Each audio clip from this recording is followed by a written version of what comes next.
Lagi semangat Mas. Siap. Assalamualaikum warahmatullahi wabarakatuh. Om Swastiastu, Namo Buddhaya. Salam cinta kasih. Bersama saya TGD. Ini nggak ada konten podcastnya, tapi memang mungkin disebut konten DIY ya. Podcast DIY-nya TGD gitu. Jadi memang ngebahas masalah apa saja yang terjadi di dalam kehidupan bermasyarakat gitu tentunya. Nah, untuk menyikapi sekarang kebetulan saya bersama dengan Mas Dwi dari Walubi ya. Ya, dari Mas Buddha. Iya, dari Buddha Walubi Indonesia.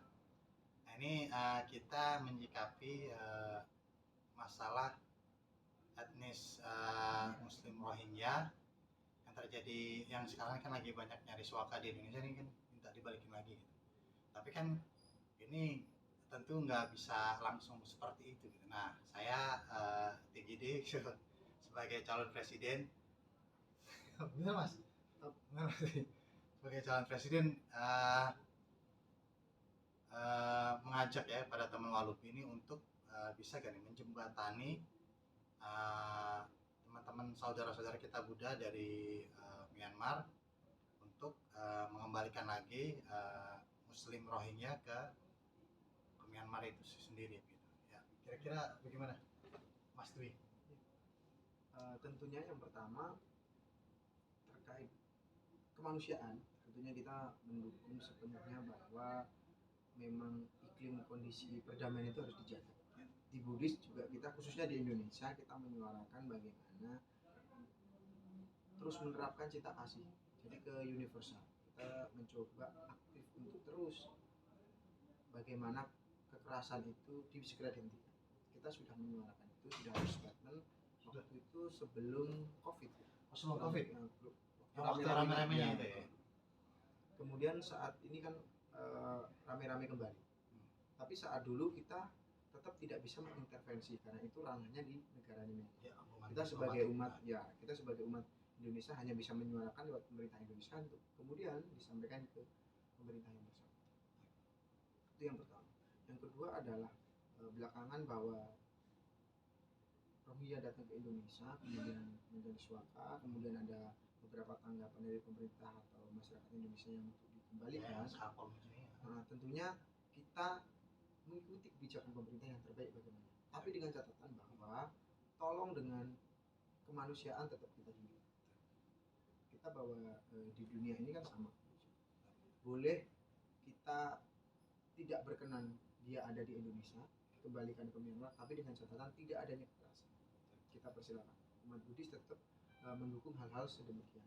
Kita mengikuti langkah pemerintah seperti itu. Bagaimana dampaknya nanti, karena mungkin kajian-kajian itu kan pemerintah yang menilai.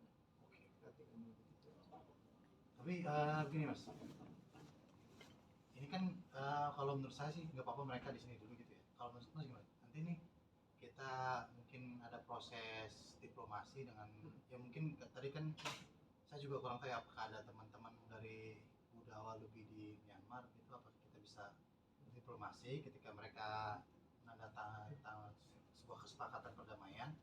Oke, ini udah aman nih di sini, silakan balik lagi gitu. Kira-kira kesepakatan itu bisa nggak Mas?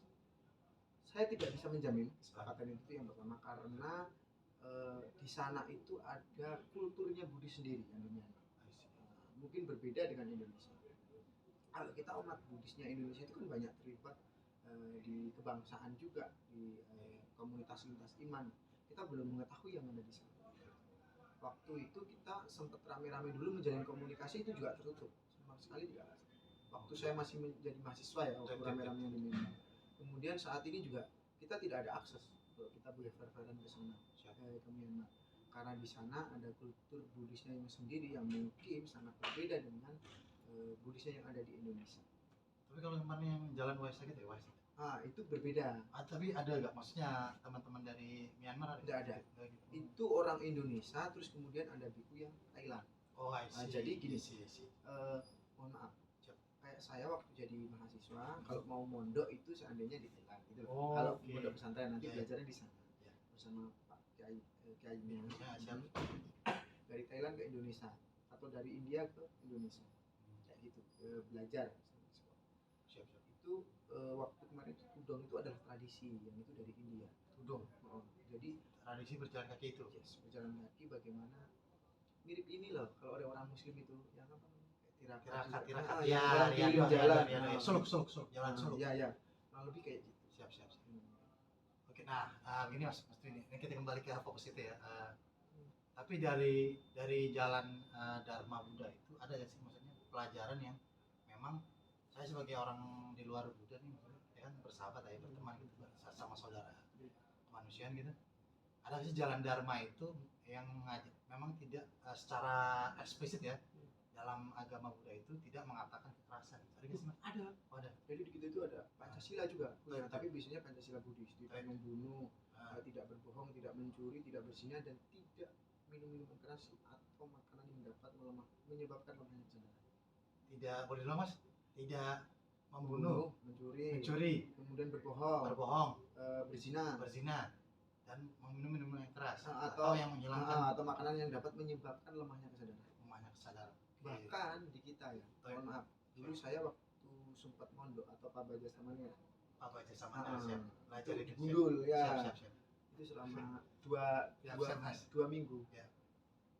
Saat meditasi aja ketika ada nyamuk kita cukup disadari itu tidak boleh dibunuh, jadi cukup seperti haji ya, seperti orang haji di apa namanya di fasilitas saja atau kita nanti pakai selama aja seperti itu. Jadi banyak sekarang ajaran-ajaran Buddhis yang memang kulturnya dari beberapa daerah sudah tercampur dengan adatnya, kita lebih mempraktekkan. Jadi Dharma itu lebih kita implementasikan kepada kehidupan sehari-hari. Makanya kita banyak memiliki relasi di SMA, bagaimana kita praktek kemudian umat Buddhis membuat ekoenzim, kemudian bahkan sebelum kita Waisak kita ada namanya menanam pohon dengan ekologi dan juga function. Function itu adalah tradisi dari melepas. Function itu memang bahasa dari Budi Sanskerta. Apa bahasa Chinese? Itu serapan. Tapi kalau di Indonesia lebih terkenalnya function. Jadi kayak kita melepaskan makhluk hidup ke alam, entah itu ikan, lele atau apapun, kemudian burung. Biasanya umat-umat itu akan beli ke pasar, kemudian itu dilepaskan. Bahkan setiap hari raya agama Buddha kan ada 4 itu. Kita bisa melakukan kegiatan aktivitas itu. Jadi kalau kita berbicara kekerasan ataupun itu genosida, sangat tidak boleh. Sangat tidak boleh ya. Jadi kalau kita melihat memang Buddhis di Myanmar, kalaupun menyuarakan kita tetap menyuarakan. Kita mengecam itu, sangat mengecam umat Indonesia. Tapi kembali lagi itu adalah kewenangannya negara sana. Oke Mas, berarti saya tutup statement ya. Berarti dengan ini teman-teman Walubi Buddha Indonesia yang memang dalam ajaran inti Pancasila ya Mas, Pancasila Buddhis itu melarang kekerasan dalam bentuk apapun gitu ya. Ya, terima kasih untuk podcast kali ini. Itu aja DIY dari saya, Tuan Guru Dery, Said Dery. Terima kasih.